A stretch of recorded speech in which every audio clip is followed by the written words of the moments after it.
Apa kabar? Semoga selalu sehat ya.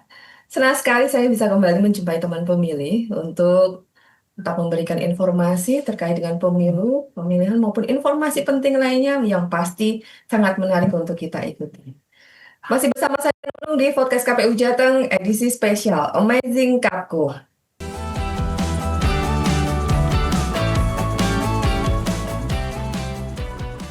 Teman pemilih, pemilu merupakan momentum penting dari proses demokrasi. Namun, dalam pelaksanaan pemilu, masih saja ada hoax yang teman pemilih terima atau informasi-informasi yang tentunya sangat merugikan berbagai pihak. Nah, ini menjadi tantangan KPU sebagai penyelenggara pemilu bagaimana mengolah hoax hingga tidak mencederai proses pemilu di Indonesia. Sudah bergabung dengan studio podcast KPU Provinsi Jawa Tengah, Ketua Divisi Sosdikli Parmas dan SDM KPU Kabupaten Kota di Jawa Tengah yang kali ini sudah bergabung dengan podcast KPU Jateng dari KPU Kabupaten Sragen di Audisi KPU Kabupaten Sragen. Ada Bapak Irwan Sehabudin. Halo Pak teman Irwan, pemilih. Ye, apa kabar? Alhamdulillah Mbak Nunung gimana kabarnya Mbak Nunung? Baik, terima kasih sekali sudah bersedia hadir di podcast KPU Jateng. Kita masih melakukan bincang-bincang melalui daring, tapi semoga tidak mengurangi esensi informasi yang kita sampaikan ke teman pemilih ya Pak Irwan. Terima kasih Mbak Nunung sudah diajak ngobrol-ngobrol. Baik, Pak Irwan boleh disapa dulu teman pemilih dari podcast KPU Jateng. Oke teman pemilih, Assalamualaikum warahmatullahi wabarakatuh. Ini saya Irwan Syahbudin, anggota KPU Kabupaten Sragen, ya, Divisi Sosdikli Parmas dan SDM. Di studio kami di podcast Odisel KP, ini hadir di podcast KPU Jateng untuk memberikan sedikit sharing informasi. Semoga teman-teman pemilih bisa menyimak dari awal sampai akhir. Begitu, mudah-mudahan juga tim di podcast KPU Jateng dalam keadaan sehat semuanya, Ji. Matur suwun, Mbak. Baik, terima kasih Pak Irwan. Selain Pak Irwan, sudah bergabung juga di podcast KPU Jateng kali ini, Ketua Divisi Sosdikli Parmas dan SDM KPU Kabupaten Pekalongan di Bisik KPU Pekalongan. Ada Bapak Dika Redana. Pak Selamat Dika, siang, selamat siang. Iya, selamat apa siang kabar Mbak Pak Dika? Nunung. Alhamdulillah baik. Senang sekali saya bisa ketemu Pak Dika meskipun lewat daring. Iya Mbak, Alhamdulillah. Terima kasih sudah diundang di podcast KPU Provinsi Jawa Tengah. Kami yang senang sekali Pak Dika sudah berkenan untuk bergabung dengan podcast karena ada banyak informasi yang harus kita sampaikan ke teman pemilih dan tentunya tema hari ini sangat menarik nih Pak Dika. Pak Dika tapi di awal boleh disapa dulu teman pemilih podcast KPU Jateng hari ini. Baik, terima kasih Mbak Nunung. Selamat siang teman pemilih podcast KPU Provinsi Jawa Tengah. Jangan lupa saksikan terus podcast KPU Jawa Tengah. Jangan lupa nanti juga memberikan komen-komen yang positif buat podcast KPU Provinsi Jawa Tengah. Betul sekali yang disampaikan Pak Dika. Kita perlu loh interaksi dengan teman pemilih eh, apa ya supaya tahu apa yang dimau teman pemilih dan informasi-informasi yang tentunya dibutuhkan oleh teman pemilih gitu ya Pak Dika ya. Iya, betul Mbak. Kalau berbicara tentang informasi, kemudian pemilu, tentunya dalam penyelenggaraan pemilu ini tidak lepas dari berita-berita yang tidak sesuai, yang biasa kita sebut dengan hoax. Di awal saya ini mau ke Pak Irwan dulu deh. Pak Irwan, kalau menurut Pak Irwan, seberapa besar pengaruh hoax terhadap kepercayaan publik pada penyelenggara pemilu? Terima kasih Mbak Nunung. Kita melihat ada dua hal penting ya dari pertanyaan Mbak Nunung itu. Yang pertama tentang citra lembaga, ya.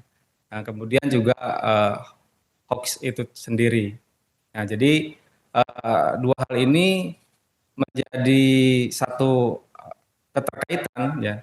Ketika kita melihat fenomena saat ini, berita palsu atau bisa dibilang penyebaran informasi hoax itu ada fenomena baru di mana sesuatu yang disebarkan itu masyarakat langsung menerima tanpa mengkoreksi. Nah, ini saya kira menjadi kekeliruan dan itu sehingga pengaruhnya sangat besar, terutama untuk dalam konteks lembaga itu pengaruhnya terhadap citra lembaga. Nah, saya kira itu Mbak Nunung. Jadi citra lembaga itu akan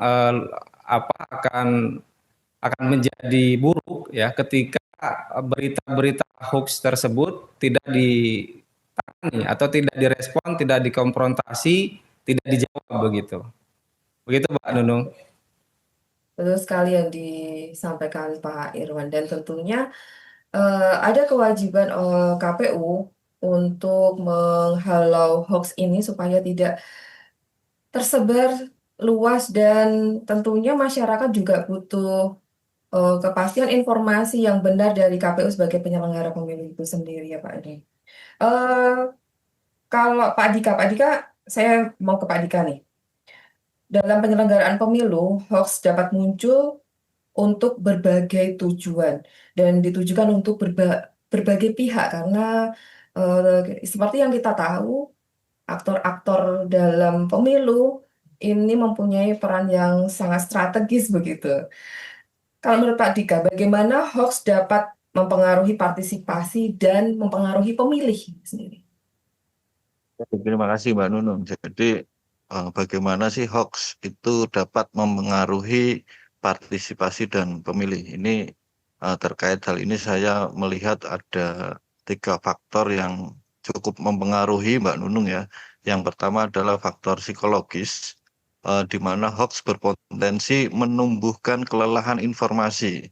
Jadi apalagi pada saat masa-masa tahapan ya Mbak Nunung, biasanya hoax itu banyak sekali bermunculan. Nah, ini mengakibatkan munculnya rasa takut, rasa curiga, apatis, bahkan sampai tidak percaya pada hasil pemilu. Kemudian faktor yang kedua adalah faktor sosial. Jadi kalau berbicara faktor sosial, tentunya hoax dapat memicu konflik sosial seperti eh, konflik horizontal di masyarakat dan memicu tumbuhnya polarisasi yang sangat cepat seperti itu Mbak Nunung. Kemudian yang ketiga adalah faktor perilaku. Jadi dengan adanya hoax ini, ya, pemilih bisa saja memilih tanpa dasar informasi yang benar Ya. atau bahkan lebih memilih tidak datang ke TPS. Jadi misalnya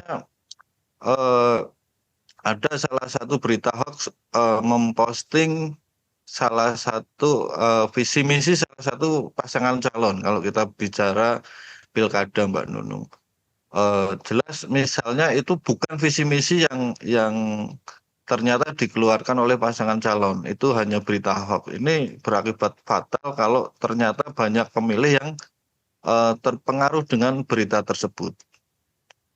Itu dari ketiga faktor tersebut, tentunya partisipasi akan tetap ada secara kuantitas, Mbak Nunung, tetapi berpotensi menurun secara kualitas. Seperti itu. Ya, betul sekali. Eh, dengan yang disampaikan Pak Dika tadi, tentunya ini himbauan juga untuk teman pemilih. Jangan asal percaya informasi-informasi yang pastinya negatif yang diterima oleh teman pemilih. Nah, untuk mendapatkan informasi yang benar, tentunya bisa langsung teman pemilih bisa langsung menghubungi atau mengakses informasi-informasi dari media resminya KPU. Tentunya teman pemilih di Pekalongan, ada KPU Pekalongan yang siap memberikan informasi yang tentunya pasti benar. Di Sragen juga ada KPU Sragen yang tentunya punya banyak informasi terkait dengan tahapan itu sendiri dan pasti benar. Itu penting loh teman pemilih tahu ya. Eh, dan di Pekalongan maupun di Sragen tentunya sudah melakukan langkah-langkah strategis untuk menghalau hoax yang berkembang di masyarakat pada tahapan gitu. Kalau Pak Dika, Pak Dika kalau di Pekalongan upaya apa sih yang sudah dilakukan langkah strategisnya KPU Kabupaten Pekalongan khususnya untuk menghalau hoax ini? Tentunya ada pendidikan pemilih dan literasi digital kepada masyarakat, khususnya bagi pemilih pemula dan kelompok rentan hoax ini. Menurut saya ini dua kelompok ini mudah terpengaruh sekali dengan berita-berita hoax.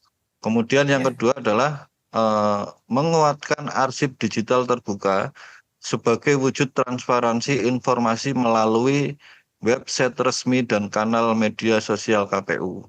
Ya, misalnya dengan menyajikan data dan fakta resmi sebagai rujukan tunggal informasi kepemiluan, serta menggunakan bahasa yang mudah dipahami oleh teman pemilih.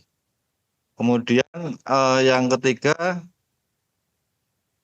merespon berita hoax itu dengan cepat dan tentunya mengklarifikasi terhadap isu yang berkembang di publik tentunya. Dengan menggunakan narasi positif dan edukatif, bukan hanya sekedar bantahan. Kemudian yang selanjutnya ada penguatan fungsi kehumasan, Mbak Nunung. Ini eh, kalau di kita itu kan ada Bakohumas ya, Mbak ya. Ini kita eh, kuatkan lagi, kita eratkan lagi, bahkan kalau bisa kita berkolaborasi dengan teman-teman media, Mbak. Ini penting juga eh, pada apa untuk menangani isu-isu hoax ya. Kemudian penting juga kita bekerja sama dengan konten kreator. Ini mereka followernya kan cukup banyak juga nih. Nah ini juga penting kita ajak untuk berkolaborasi untuk menangkal isu-isu hoax. Seperti itu Mbak Nunung. Baik, kalau di Pekalongan kolaborasi udah berjalan dengan teman-teman media dan konten kreator dan tentunya multi pihak dilibatkan dalam hal ini ya Pak Dika. Kalau di Sragen langkah strategis apa Kak yang sudah diupayakan oleh KPU Kabupaten Sragen Pak Irwan? Di KPU Kabupaten Sragen sebenarnya hampir sama juga yang disampaikan oleh Pak Dika ya. Jadi kita ketika kita berbicara strategis ya kita coba menjalankan fungsi-fungsi kelembagaan kita ya. Ada tadi disampaikan tentang humas ya, Bakohumas gitu. Bagaimana Bakohumas ini bisa memperlancar komunikasi lembaga kita dengan pemangku kepentingan di daerah sehingga informasi-informasi yang dicurigai ya atau apa dinyatakan sebagai tidak benar segera di ini apa diluruskan begitu. Nah, juga pendidikan pemilih ya. Ini di divisinya kami ya itu juga sama kita juga ada kegiatan-kegiatan sosialisasi pendidikan pemilih baik langsung maupun tidak langsung begitu. Ya, seperti yang kita lakukan hari ini podcast ini. Ini salah satu media kita dalam rangka em, menyebarkan informasi yang benar gitu. Nah, mungkin itu sudah diborong sama Mas Dika, sudah sesuai Mbak Nunung. Oke. Dan memang karena programnya ini nasional kita apa berpedoman pada apa yang sudah digariskan oleh KPU Republik Indonesia, tentunya programnya memang hampir sama bagaimana kita mensikapi kondisi-kondisi di lapangan begitu ya Pak Irwan Oke. ya. Ya, Pak. Mungkin sedikit Mbak Nunung. Jadi intinya hoax itu kan kemudian menciptakan kebenaran baru ya, Mbak Nunung. Nah, inilah kemudian yang perlu kita sikapi bahwa ternyata semakin viral dan hoax itu semakin disebar, itu akan menciptakan kebenaran dan menutup kebenaran yang sebenarnya. Nah, ini banyak benar-benarnya ini kata-katanya. Tapi ya seperti itu. Jadi bagaimana akhirnya kita menyikapi hoax ini dengan sebuah jawaban atau respon yang berdasarkan data yang objektif begitu, sehingga masyarakat bisa lebih paham atau istilahnya Pak Dika itu literasinya bisa semakin baik begitu, Mbak Nunung. Ya, bagaimana kita merespon, bagaimana kita menyajikan informasi secara data dan angka mungkin yang lebih meyakinkan ya Pak Irwan tentunya juga akan apa ya membuat teman pemilih ini menjadi percaya, meningkatkan kepercayaan teman pemilih kepada penyelenggara itu sendiri. Betul, betul, betul, Pak. Pak Irwan, kalau di apa di Sragen dan secara umum mungkin ya menurut Pak Irwan nih, bagaimana peran humas dan media sosial dalam menghadapi hoax khususnya pada penyelenggaraan pemilu. Karena tahapan ini kan terlalu padat, terlalu apa ya, mungkin untuk teman pemilih ini informasinya sangat cepat ini berubah gitu. Ya, kita sepertinya ya kemarin sempat mengalami pengalaman bagaimana berita ya tentang eh, diberitakan ya secara serampangan KPU mengubah atau mengotak-atik hasil begitu. Nah, ini saya kira tentu sangat menjatuhkan marwah netralitas kita ya. Nah, ini ketika berita ini dibiarkan itu yang terjadi adalah kita masyarakat itu terbawa bahwa ini yang disebut benar itu ya KPU melakukan otak-atik hasil begitu. Nah, ini saya kira menjadi fenomena tersendiri dalam kita bermedia sosial ya, bahwa ada satu fenomena yang disebut dengan false truth ya. Jadi yang disebut kebenaran itu dia didasarkan kepada narasi gitu, narasi emosional gitu. Ya, jadi sebelum melihat data atau alasannya dia sudah menyatakan ini salah ini benar begitu. Jadi bukan berdasarkan data lagi tetapi berdasarkan emosional. Nah, ini saya kira apa satu satu peran yang perlu dimunculkan dari humas maupun sosial media bagaimana kita mengkampanyekan atau mempublikasikan data-data atau kebenaran-kebenaran yang bisa mengikis berita-berita hoax yang ada terutama di media sosial hari ini yang jumlah pengikut atau penggunanya sangat banyak di Indonesia.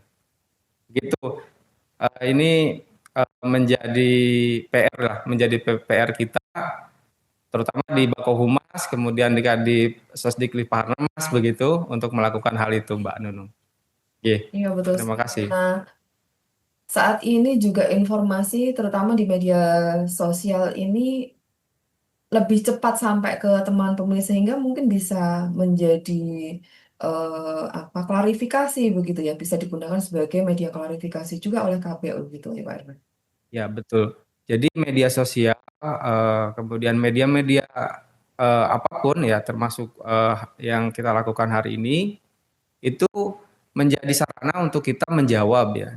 Jadi forum untuk kita melakukan penginformasian kepada masyarakat. Nah, justru kalau berita-berita yang tadi, yang hoax tadi dibiarkan, nah itu kemudian yang terjadi adalah menjadi sebuah kebenaran baru di masyarakat begitu. Sehingga perlu penyikapan dengan tadi hak jawab. Kalau perlu memang misalnya berita hoax ini setelah kita telah dan dianalisis bahwa ini melakukan pelanggaran pidana ITE gitu ya, itu juga kita perlu melakukan tindakan-tindakan hukum ya. Tentu ini berdasarkan hasil penelaahan dan juga berdasarkan konsultasi kita dengan pimpinan baik di provinsi maupun di KPU RI. Begitu, Mbak Nunung. Iya, eh, saya mau ke Pak Dika deh. Pak Dika, kalau menurut Pak Dika, bagaimana sih sikap ideal KPU harusnya ini merespon isu yang viral? Namun biasanya kalau isu viral itu kan nggak tentu benar ya Pak Dika. Nah ini untuk merespon isu viral yang belum tentu kebenarannya. Untuk merespon isu-isu tersebut ya, menurut saya Mbak Nunung sikap ideal KPU seperti tadi yang disampaikan oleh Mbak Nunung, jadi tidak mengikuti logika viral harus dijawab cepat. Eh, Tapi viral harus dijawab dengan benar dan tepat. Yang pertama itu Mbak Nunung. Kemudian sikap kita menangani hoax ini, kita tentunya dari diri kita sendiri, Mbak Nunung, kita harus bersikap tenang, menunjukkan Hmm. bahwa KPU bekerja berdasarkan sistem dan aturan. Jadi bukan tekanan opini. Jadi kemarin di Kabupaten Pekalongan, Mbak Nunung, jadi ada salah satu apa ya, ada permasalahan. Jadi ada oknum masyarakat mengatasnamakan KPU melaksanakan coklit di masa kampanye.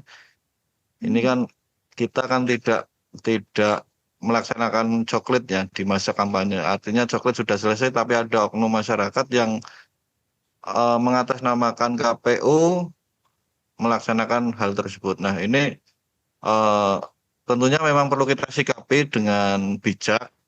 Jadi tidak hanya karena tuntutan opini, tapi kita harus melihat bagaimana eh, aturan-aturan yang berlaku seperti itu.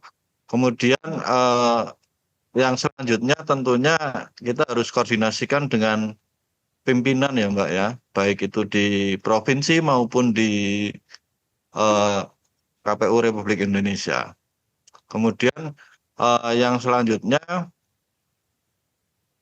mengelola isu dengan prinsip klarifikasi tanpa amplifikasi. Ya. Jadi kita tidak usah ikut memviralkan hoax tersebut. Oke, itu kadang-kadang kita eh, malah ikut-ikutan memviralkan. Kadang-kadang ya ada beberapa seperti itu. Nah itu jangan sampai. Mungkin itu Mbak Nunung sikap ideal KPU yang seharusnya kita lakukan dalam rangka menangani berita-berita hoax. Ya, dan ini tentunya juga bisa menjadi pedoman untuk teman-teman pemilih yang ada di kabupaten kota, yang di KPU kabupaten kota sebagai penyelenggara tentunya menjadi tantangan tersendiri ketika menghadapi berita-berita yang tidak benar. Sebenarnya ya kita pengennya langsung jawab ya, ini enggak nih KPU enggak melakukan itu. Tapi ada prosedur-prosedur yang harus dipenuhi oleh KPU untuk menjawab apa yang sedang beredar di masyarakat, ketidakbenaran yang beredar di masyarakat. Kalau Pak Dika, apa yang diharapkan oleh Pak Dika untuk teman pemilih ketika menemukan berita negatif terkait dengan tahapan pemilu? Tentunya teman pemilih itu jangan langsung percaya dengan berita tersebut ya. Eh, Apalagi menyebarkan, percaya saja jangan. Jadi dua poin tadi jangan percaya dan jangan menyebarkan informasi yang belum jelas kebenarannya. Jadi kita harus melakukan cek fakta, terutama melalui kanal resmi KPU. Ini benar nggak sih ada berita seperti ini? Karena kalau berbicara soal pemilu, tentunya yang paling benar adalah informasi dari KPU sendiri. Kemudian selain KPU kita juga harus mengecek melalui media-media yang kredibel, Mbak Nunung. Jadi teman pemilih ini harapannya lebih aktif dalam mencari kebenaran berita-berita tersebut. Kemudian saya berharap teman pemilih bisa bersikap kritis dan rasional. Jadi jangan sampai teman pemilih terpancing emosi karena berita-berita hoax tersebut.